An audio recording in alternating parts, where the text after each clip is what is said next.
గత ఎన్నికల సందర్భంగా రాష్ట్ర ముఖ్యమంత్రి శ్రీ నారా చంద్రబాబు నాయుడు గారు ఏదైతే ప్రకటించారో ఎన్నికల్లో పెన్షన్ను 7,000 రూపాయలు చేస్తానన్నది వెంటనే రేపు 1వ తారీఖు రోజున ముఖ్యమంత్రి చంద్రబాబు నాయుడు గారు నేరుగా ఇంటికి వెళ్ళి పెన్షన్ పనిచేటువంటి కార్యక్రమానికి శ్రీకారం చుడుతున్నారు.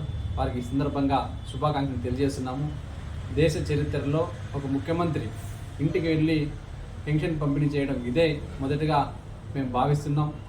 ఇంత మంచి కార్యక్రమానికి శ్రీకారం చుట్టినటువంటి ఈ రాష్ట్ర ముఖ్యమంత్రి గారికి మరియు అదేవిధంగా డిప్యూటీ సీఎం పవన్ కళ్యాణ్ గారికి శుభాకాంక్షలు తెలియజేస్తూ ఎన్డీఏ ప్రభుత్వం ఈ రాష్ట్ర అభివృద్ధికి కేంద్ర ప్రభుత్వం సహకారంతో మరిన్ని నిధులు తీసుకొచ్చి ఈ రాష్ట్రాన్ని అభివృద్ధి చేయాలని చెప్పి సందర్భంగా కోరుకుంటున్నాం.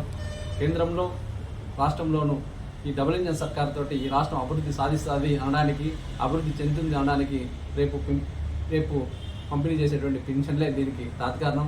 ఎందుకంటే గతంలో ఉన్నటువంటి ముఖ్యమంత్రి 1,000 రూపాయలు పెంచడానికి 5 సంవత్సరాలు పడితే కేవలం ఈ యొక్క చంద్రబాబు నాయుడు గారు 15 రోజుల్లోనే 1,000 రూపాయలు పెంచి 4,000 రూపాయలు చేయడం జరిగింది. ఎవరైతే ప్రజలకు న్యాయం చేస్తారో, ఎవరు ప్రజల యొక్క బాగోగులు ప్రజలకు అర్థం చేసుకుంటారని ఈ యొక్క చిన్న సంఘటన మనకు అర్థమవుతుంది. కాబట్టి ఈ రాష్ట్రాన్ని అభివృద్ధి చేయడానికి రాష్ట్ర ముఖ్యమంత్రి చంద్రబాబు నాయుడు గారికి ఈ యొక్క ఆ దేవుడు అన్ని రకాల శక్తిని సామర్థ్యాన్ని ఇచ్చి ఈ రాష్ట్ర ప్రజలకు మరిన్ని మంచి కార్యక్రమాలు చేసే విధంగా ఇవ్వాలని చెప్పి కోరుకుంటున్నాం.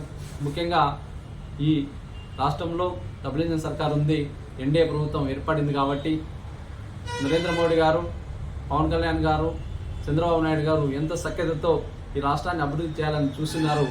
అలాంటి వారి అనుగుణంగా క్షేత్రస్థాయిలో మనం కూడా వారు చెప్పేటువంటి సూచనలన్నీ పాటించాలి.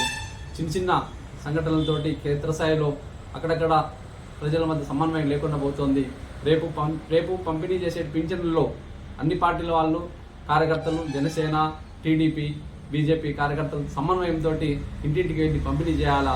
ఈ యొక్క పండగ వాతావరణాన్ని, ఈ యొక్క పండగను అందరూ భాగస్వాములు కావాలా. ఈ పండగలో అన్ని రాజకీయ మన యొక్క ఏదైతే కూటమి సభ్యులు ఉన్నారో, ఏదైతే కూటమి పార్టీలు ఉన్నాయో ప్రతి ఒక్కరు కూడా పాల్గొని ఈ రేపు జరిగేటువంటి 7,000 రూపాయలు, అదేవిధంగా వికలాంగులకు 3,000 నుంచి 3,000 రూపాయలు, అంటే వాళ్ళకి పెంచినటువంటి 3,000 రూపాయలు కలిపి రేపు ఇస్తున్నారు. కాబట్టి ఈ యొక్క కార్యక్రమాన్ని రాష్ట్ర వ్యాప్తంగా చేసినటువంటి జనసేన, టీడీపీ, బీజేపీ సమన్వయంతో అందరి కార్యకర్తలతోటి ఇంటింటికి వెళ్ళి పంపిణీ చేస్తున్నారు. ఈ అవ్వాతాతలకు, వికలాంగులకు ఒక పండగ వాతావరణంలో మనందరూ కూడా రేపు పంపిణీ చేస్తున్నందుకు శుభాకాంక్షలు తెలియజేస్తున్నాం.